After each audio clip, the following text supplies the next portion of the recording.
Evaluate the definite integral using integration by parts. We have the integral of a lower bound going from 0 to an upper bound of 1/2 of cosine inverse x dx. So the first thing we're going to do is we're going to let u equal the cosine inverse x, and dv is going to equal dx. Step 2, we're going to take the derivative with respect to x on both sides. So what is the derivative of the cosine inverse of x?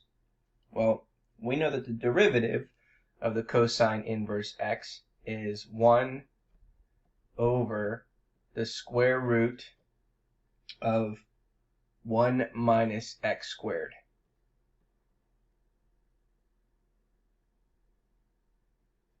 And that's dx. And then v is going to equal x. So now let's go ahead and write out our integral. So we have 0 to 1/2 of the cosine inverse x dx. And that's going to equal the formula u times v going from a to b minus the integral a to b v du. So we have u times v, excuse me. So u times v is going to be x times the cosine inverse of x. And that's going to go from 0 to 1/2 minus, again, the integral going from 0 to 1/2 of v du. So v times du is going to be negative x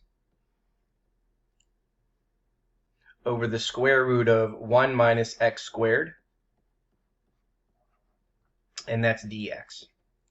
Okay, and so now we can factor out the negative and make that a positive. So we have x times the cosine inverse x going from 0 to 1/2 plus 0 to 1/2 of x over the square root of 1 minus x squared dx. And then we got to find the antiderivative of the integral there, which is x over the square root of 1 minus x squared, and that's dx. Okay, so the substitution, we're going to let u equal 1 minus x squared. Du is going to equal negative 2x dx. Divide both sides by negative 2. Negative 1/2 du is going to equal x dx. So we have 1 over the square root of u times negative 1/2 du. So we have negative 1/2, and then we're going to integrate u to the negative 1/2 du. So we, excuse me, we get negative 1/2 times u to the positive 1/2 over 1/2, which is the same thing as negative 1/2 times 2 over 1 u to the 1/2, which is negative 1 times u, and we said that u is 1 minus x squared to the 1/2. And so therefore there is our antiderivative. And so now we have x times the cosine inverse x going from 0 to 1/2.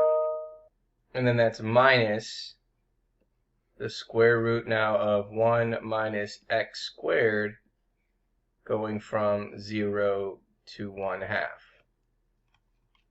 So let's go ahead and evaluate.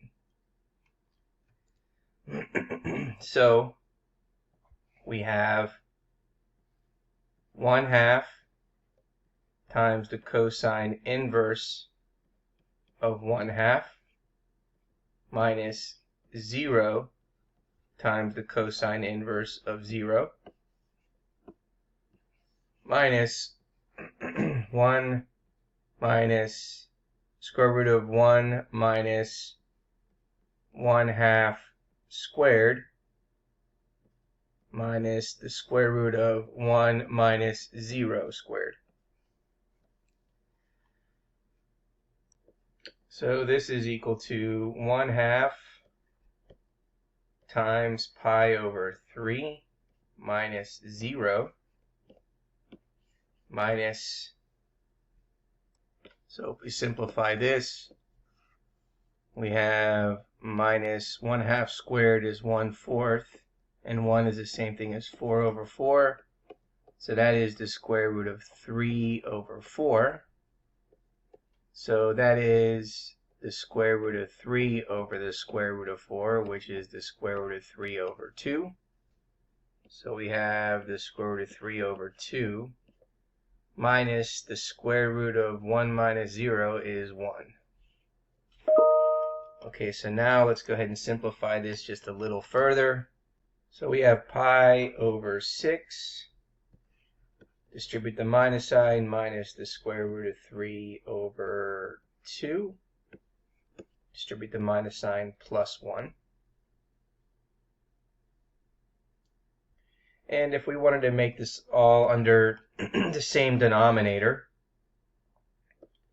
this would be pi over 6 minus 3 over times the square root of 3 over 6 plus 6 over 6. And if we factor out the 1/6, and what's left is pi minus 3 times the square root of 3 plus 6. And therefore there is our result.